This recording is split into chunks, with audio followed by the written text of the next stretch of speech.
Hello, everyone! Welcome back to the RationalInvestor.com's Daily Brief Recap! Let's just see whether YouTube kicks in here or not.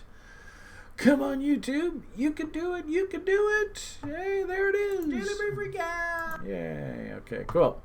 All right, so, first and foremost, probably the most important thing that we should be aware of here, it is Fed time again. Fed. So this is all about Mr. Powell, and interestingly enough, the earnings season actually I think has come along pretty well here. Some winners, some losers, pretty typical. No absolute disasters. We'll find out whether, on balance, the earnings recession talk is still going on. But I'm hearing that earnings numbers came out relatively okay for stocks. And we still are on the tail end of that. There still are a few more reports hitting the market. But I do believe the market now has shifted its focus, its attention back over to the Fed. FYI, if you're living under a rock, the big scuttlebutt now is the Fed going to lower interest rates? Have they maybe fallen behind the curve? We talked on the weekend about broiler chicken through the broiler chicken show about how deflation is taking over here, and maybe the U.S. went a little too far in raising rates. But nonetheless, that's got the market's attention right now. On balance, I think that's going to be the driver over the next day or two. And we always say, general rule, if you haven't heard this before, maybe write it down. We should never trust the market until 1 full hour after the Fed announcement.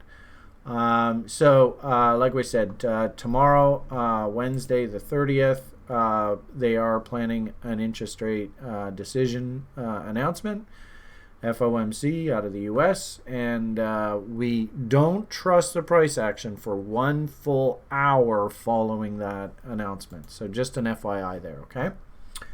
Heading over to our chart deck that I like to put together for you guys, quick summary of what we're sort of thinking.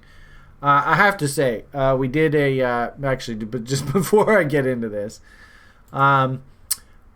in our Level 2 program, we introduced students to W.D. Gann, who is a very famous market technician, and you've probably seen me make reference to 50% rules. That was basically W.D. Gann's great contribution to the world. Also this idea that price and time move in conjunction. And one of our site OGs, of course a veteran of the course program, has taken his analysis, Jacques Lamotte, has taken his analysis of Gann and the use of pi in the Gann square study to totally the next level. And we had about a half hour, 45-minute presentation through the daily brief today from Mr. Jacques. That's not his real name, by the way. On pi, and just incredible value added for site members today. They got a real treat today. But nonetheless, students in the Level 2 program are directly applying Gann concepts to their chart analysis. And, I've even suggested for the public, I would strongly suggest that you just follow this thread, because this thread here is just so valuable. I'm not quite sure how. Yeah, well, in essence, you can see the Level 2ers just working away on their Gann studies right now, and like I said, Jacques' contribution to the community with his work on incorporating pi. And the math and the logic behind this. Oh my God, just total next level stuff. So thank you, Jacques, if that is your real name, for that. Man, stay tuned. Great stuff. Okay, so our conversation. From what I understand, and of course, European politics crazy, but from what I understand, UK, Britain. has been given another extension on Brexit. The EU has said now you have until early January to get your act together, make a decision. And then I heard, Kevin, did I get that GAN conversation done in less than 8 minutes? The Duke challenged me. He says, good luck on trying to get all that GAN stuff into the Daily Brief recap. Good luck, Brian. Anyway, back to the conversation here. British pound, euro looking a little bit heavy, although I did see some bottoming action coming in on the euro through intraday charts. But nonetheless, we were talking about this briefly on the free broadcast, how we might actually fire a harami on the weekly charts out of the US dollar if we ticked up through that 97.90 level. And you see today we got as high as 97.93. We're backing off a little bit here, but the harami signal actually did fire. So interestingly enough, I think you could basically make the argument we've got a fractal top, empire, dun, dun, dun, dun, dun, dun, dun, dun, dun. And now harami bottom. Wah, baby wants some action. So market's kind of caught, and of course we also have the Fed announcement. My hunch is market's kind of thinking. There was some talk in the media this morning. Some Fed officials don't want to cut rates. So there's actually some talk that, maybe the Americans aren't going to cut rates. I think that's priced into the market, a rate cut, but nonetheless, U.S. dollar index is suggesting a little bit uppy, and it might be around that conversation that maybe the Fed doesn't cut rates. If we go on over to risk on versus risk off, fascinating to see. We talked lots about the gold, and of course, Julian's awesome short call up top here. Interesting how we have come down. Tail wise, we did come into this gap, but I'd actually like to see a candle body fill in this gap. So I don't know whether this is done. And then just like I showed you on the US dollar index, nasty 3-bar pattern here on gold. Just the thickest brick wall up here. Again, is this a function of Fed and maybe the Americans are going to keep rates relatively high, and so maybe that takes some impetus out of the gold price. But anyway you shake it, everybody should make note of this empire candlestick pattern, this 3-bar fractal. We call it an empire. Remember I said just a moment ago, dun, dun, dun, dun, dun, dun, dun, dun, dun. That was basically the empire off of the U.S. dollar index. And look at what happened on the other side. Baboosh, right? So don't be shocked if gold still has to do a bit of cleaning up here. But risk on, risk off in particular, noticed yen. Remember that M we talked about? Nasty. But yen bonds catching a bit of a bid here. Again, is this position squaring ahead of the Fed? I think it is. But still looking very heavy, but a bit of an update. And then gold trying to play catch up here. And remember we said the other day, is gold going to have to play catch up with his other buddies? And you can clearly see it is. Risk on, stocks still pressing higher. A little bit worried that this is buy the rumor, sell the news kind of scenario heading into that Fed. Interesting to see the oils pulled back here a little bit, but a little bit of an upbid here this morning. Kavarkanator told me that he's still long his crude, so congratulations, Kevin, on patience and discipline. We'll see what happens here. I think I've been talking recently about how I kind of figured that we ran into a bit of a brick wall there at this downtrend line resistance off of these peaks on oil. And then again, too, is this a conversation about risk on, risk off? If stocks top out and roll over, if Bitcoin tops out, rolls over, would it be shocking if the oil had to roll over and explore down below? It really wouldn't be too shocking to me. Nonetheless, is there a trade for me to do here today? No. I'm just sort of sitting, just watching. Moving on. So, risk on, right up at the top end of its range. And interestingly enough, you never know what the hell the damn market's going to do. I did a really interesting study of the QQQs, which is basically NASDAQ. It looks to me like we want to get up into this sort of 202, 205. There's 1.618s, parking garages, AB equals CD extension levels. So I don't know how this plays out. Lots of gaps to the downside. Could we easily, roll over and come down and fill in all these gaps? Sure. But as it stands right now, if we don't break down, I'm actually still looking for more up out of the NASDAQ. I think on balance, it's interesting to watch the Dow stocks, especially with things like Boeing and stuff and the troubles that they're having. I notice the Dow stocks are kind of floundering up here. They just can't seem to get any traction. There's that original market smiley top, that funny one-day candle, and we're just sort of sitting up here just treading water. And then, of course, we talked recently about S&P upside. We are basically at resistance here. So, again, kind of our conversation about risk on, risk off. I mean, if the market wants to go into orgy mode and push higher, it can. This is a really important pivot, though. And my hunch, this is just Brian's opinion, is we probably got to come back down below there. But we'll see what happens. Only time will tell, as they say. As I said, I got my little insurance policy basically against the top end of this range. So I'm just going to leave it in place. It's a March option, so I'm in no hurry whatsoever here. But, we might go through a little bit higher where this insurance policy comes off. A bit more, but remember, I'm long the stock market. I'm long a lot of stock. So, it's always good to protect your downside. And I did notice we have a few of our little stocks that are perking up nicely here. I don't really have time to get into the particulars. This Teva here, somebody on the site announced it. Good example. What are we supposed to think if W's start coming in here? So you can see it's pressing higher. And shipping stocks, nice little breakout W there.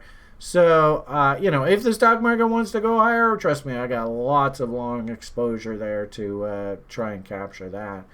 I'd also recommend, too, and now I'm getting really long-winded and totally off topic, but take a real good look at Mr. Kavarkanator's little Rockwell Medical. I mean, Jesus, this thing just looks ready to go.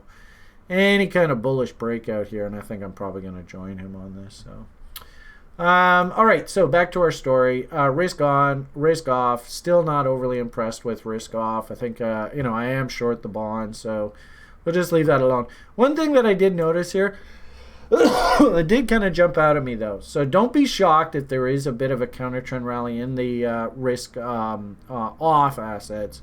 And the reason why I say that is notice as the stock market risk on is moving up, notice how the volume here is just trailing right off. In essence, we're having a hard time finding new buyers coming into this market. That's a little bit dangerous in an up market. And then conversely, if we look at the bonds, you can see bear woke up. Rah, look at me, I'm a bear. No sign of the bulls anywhere. But notice, too, that the bear is starting to calm down, too, as well. So not really any outright signals based off of volume here, but nonetheless, the sort of anecdotal writing is on the walls.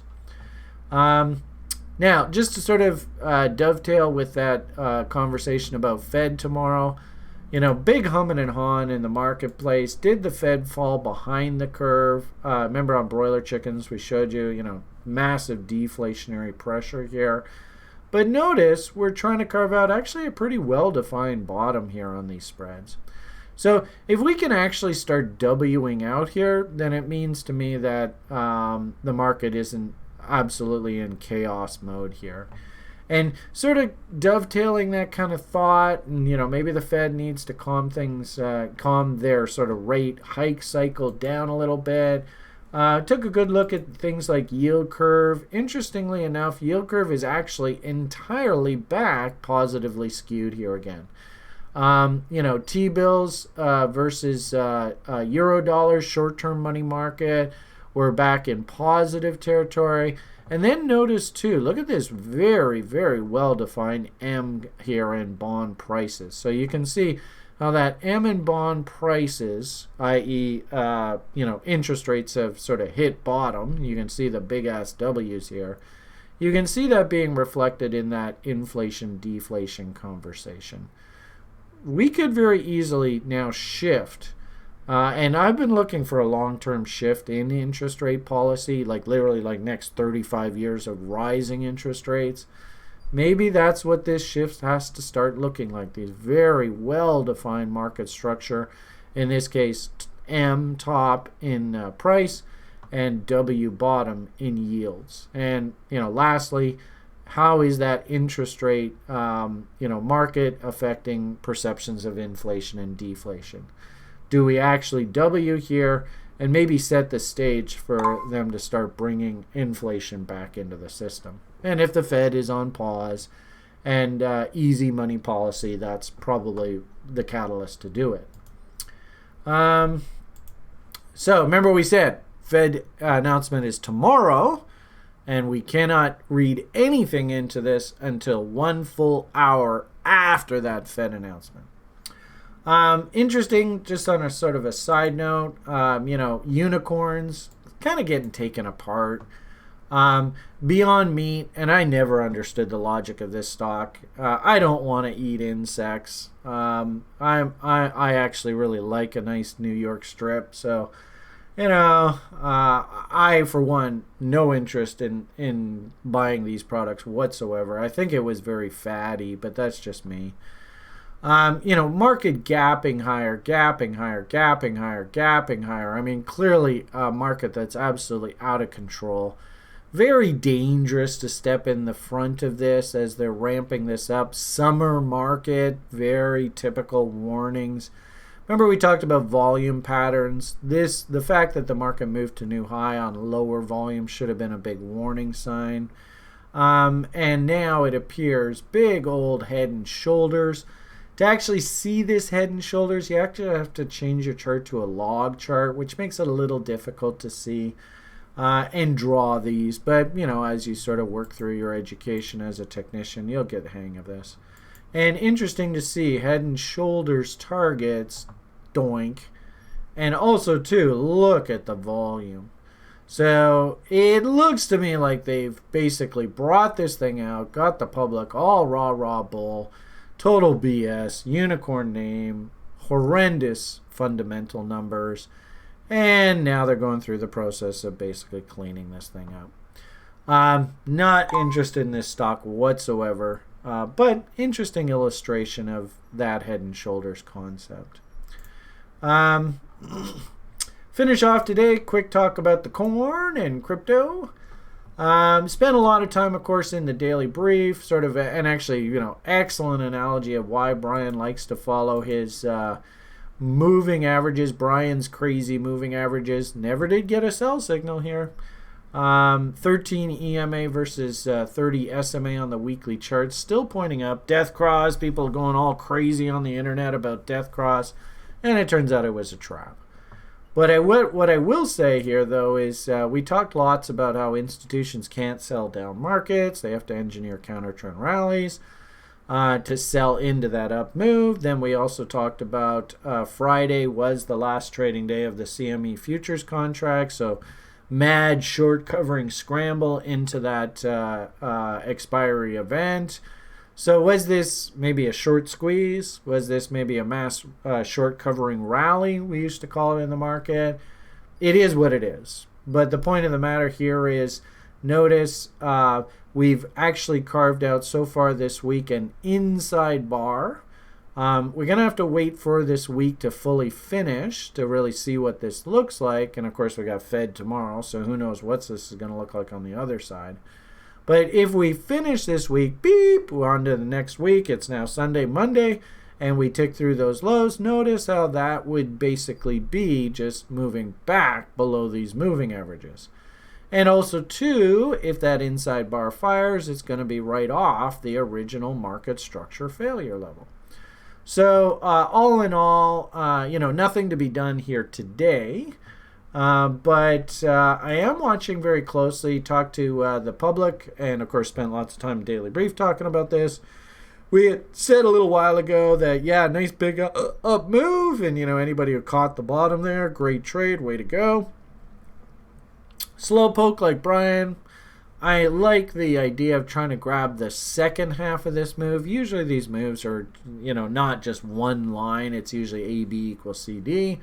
So I was suggesting let's let this formation fill out and let's see if some structure happens to come in.